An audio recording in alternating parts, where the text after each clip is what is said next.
to a new episode of Generation. In each episode of the program, we introduce you to a young person who is an important part of Mongolia's new generation. It's been snowy in Ulaanbaatar. This area is called Tundral or Middle River, which is considered one of colder parts of Ulaanbaatar because it's situated between the two rivers that flow through the city. The area is also known for being home to the National Federation of the Blind and members of the community the federation serves. Let's meet a new member of the Generation family.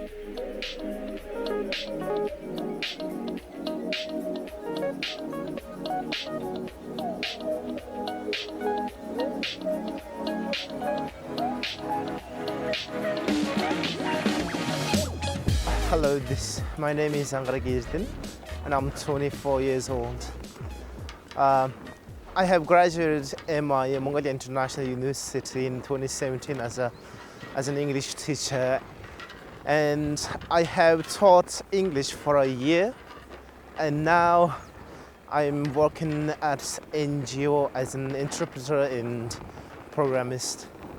So what I do basically is that I develop and research and mostly translate assistive technology for the blind into Mongolian language and adopt their technology for our daily lives. As we mentioned before, this area is home to many visually impaired people. Therefore, the city's very first acoustic traffic signal for pedestrians was installed here. Did you know? There are over 11,500 people with visual impairment living in Mongolia, and very few of them are able to work, like Angarag-Erdene. So my day starts with I getting up and prepare for the day ahead, and when I get out of my house, I go south across the bridge that I crossed and across the road light, which makes a noise when it's a green light. And yeah, basically I go to the bus stop which is nearest to me. So there could be many troubles that I can face when I'm going alone around the city, one of which is the road and roadblocks. What I meant as a roadblock is that there could be light poles or manholes or anything that can be put on our sidewalk, and it could be hindrance when I go around using my cane. I could bump into it. So that's one of many problems that I face every day. Okay, how about the drivers? Have you ever been in an accident because of a driver's behavior?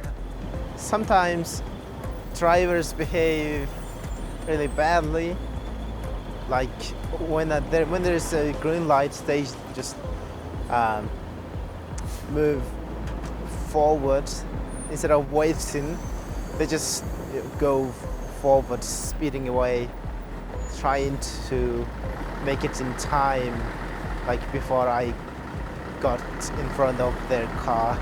So it's sometimes disheartening, but I can manage. Angarag-Erdene's daily commute consists of a 1 kilometer walk to a bus stop and another long walk to where he works.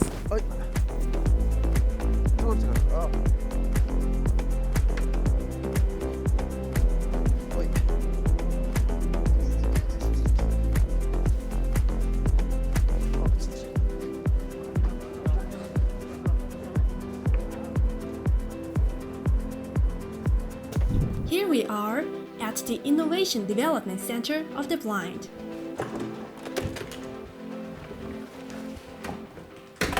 Siyagulan mint sa kamar sa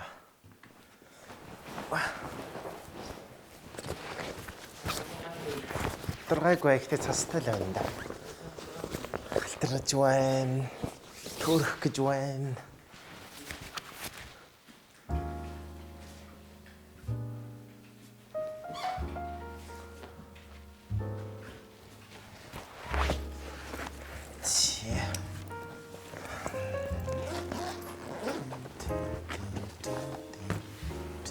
So, what's your work for today?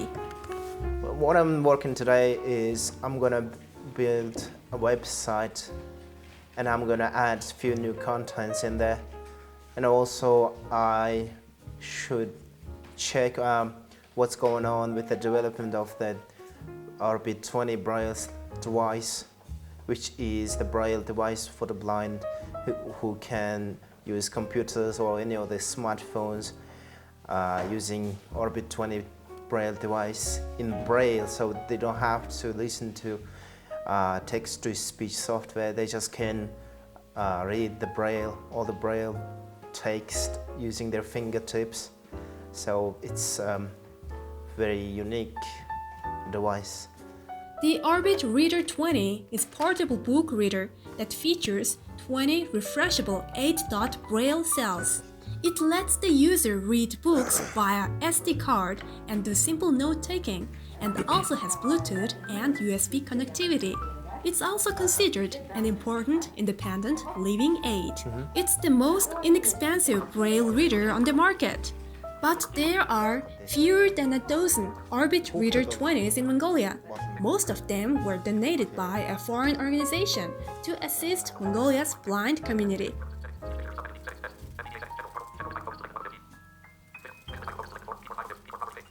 Please tell us about what you've been doing in your work here over the years. I started working here like in 2018, and we have took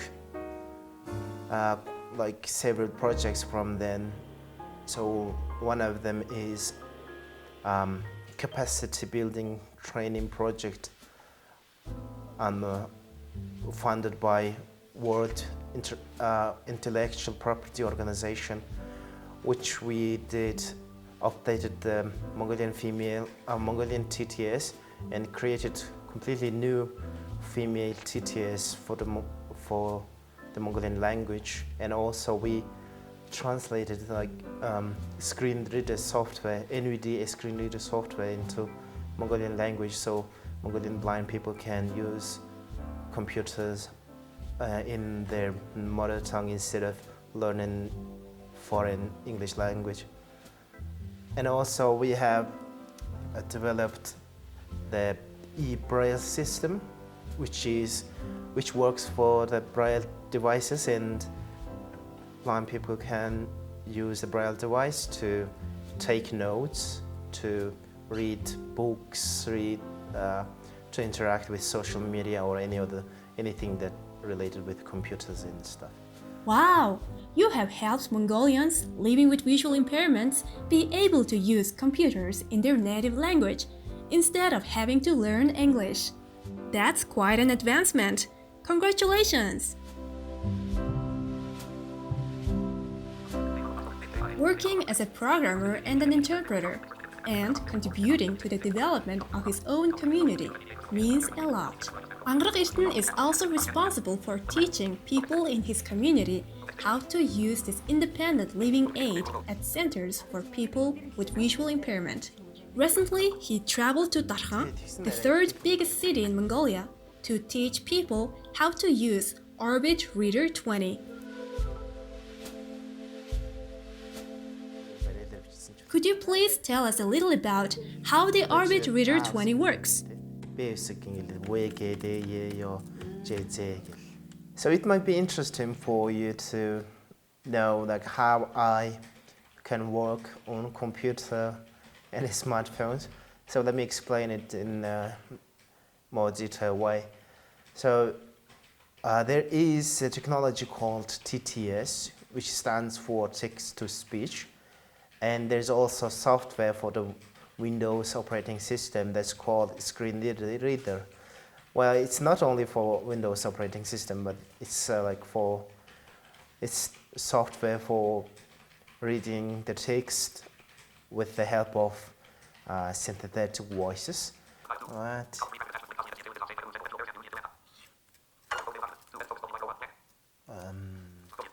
이거 뭔가 더 더?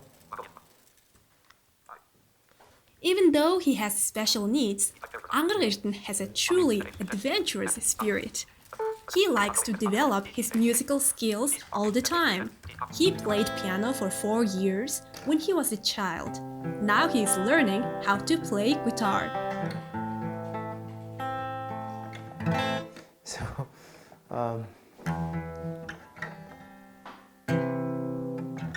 okay.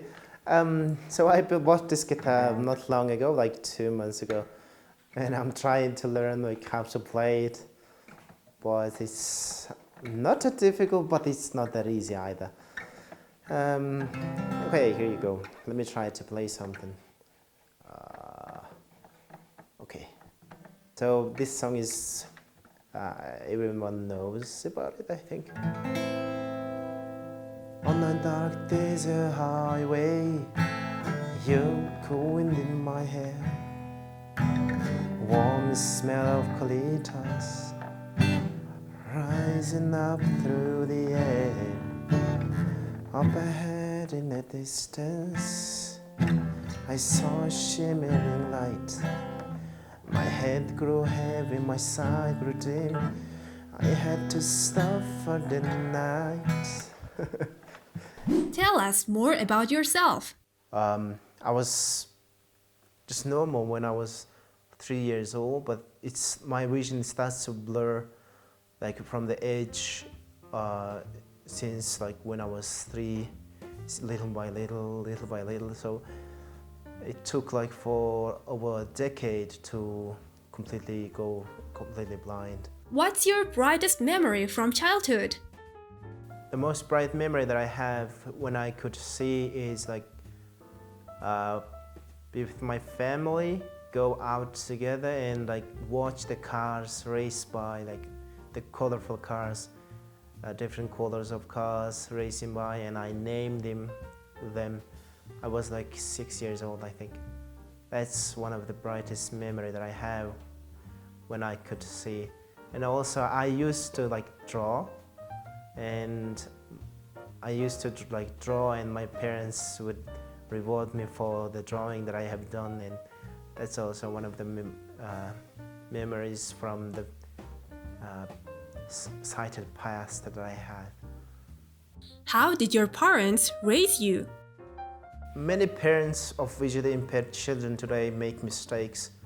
That there is one common mistake that they make, which is to forbid their children from doing like normal things. So my parents did not do that. My parents always told me that just get out of the house and go play or something. What was the craziest thing you did when you were a child? I did a lot of crazy things with my friends. So one of them could be like, one example is I jumped like from 3-meter or 4-meter walls with my friends. Even though I couldn't see, I just wanted to experience it, you know. What was your childhood dream? You know, in my second year, like my father and mother told me that, like, you can go to Japan to study massage or something. So I wanted to like go to Japan and study massage. But after I become a little older, maybe in my 4th year, I wanted to become music player, like piano. Then I changed during that time. I changed again and again. Being a masseuse is a common profession for Mongolians with visual impairment.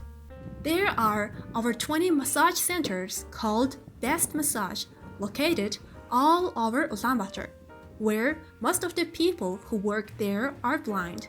Angarag-Erdene graduated from school number 116 for blind and visually impaired children and applied for Mongolian International University. From his high school class of 15, only 4 students went on to university to get a bachelor's degree. So, how friendly was your university environment? It was not that bad. It was not like very accessible, but it was manageable to go alone and do like participate in my school works, school classes, etc. So as for the educational materials and books and that kind of stuff, it was not really accessible for me. It was printed material, so I could not read it. So my teachers tried to find a solution, and some of them tried to find a partner for me, like to do homework and to read. And also some of them just scanned it and make it into electronic file, and therefore I can also listen to it via my screen reading software. So that was the most solution that we came up. So, how did an English teacher become a programmer? So programming is my hobby. I like to read like to know more about like how things work on the computer, when you play games, how the game mechanics behind the screen, so to speak. So like I wanted to know how they are doing that game. So I started to learn like coding. I started to research in my free time. I started to research about like how games work and how to make games, etc. How to make like website. So I started to learning about coding and programming and many different programming languages, and it was fascinating to like know the mechanics behind everyday website or game that we see each day. What's your goal for the future? As more my like goal for the future, I really want to like become more knowledgeable in the art of like programming, so I can like make lots of Mongolian software or programs that can help people like me in their daily lives through their smartphone or like that. What do you most want to tell people? There are lots more that are required that we are working on. So first of all, like economical situations, such as like blind people cannot afford the expensive devices for their personal use, and also, as I mentioned before, they are not aware of the technological advances and etc. So we need to advertise it more, and also we need to conduct like other trainings for the blind people to educate in the assistive technology field, so they can become more independent and less like dependent on their parents or friends or spouses or anything like that. As Angarag-Erdene says, blind people are no different from others. They can do whatever they want and be the people they want to be. They just do it differently. It's say that you are who you are for a reason. Even though he has difficulty with his vision, Angarag-Erdene has completed university, works full-time as a programmer, teaches others how to use innovative technology, has traveled and interned in foreign countries, and constantly improves his personal skills. He is an inspiration to all young people.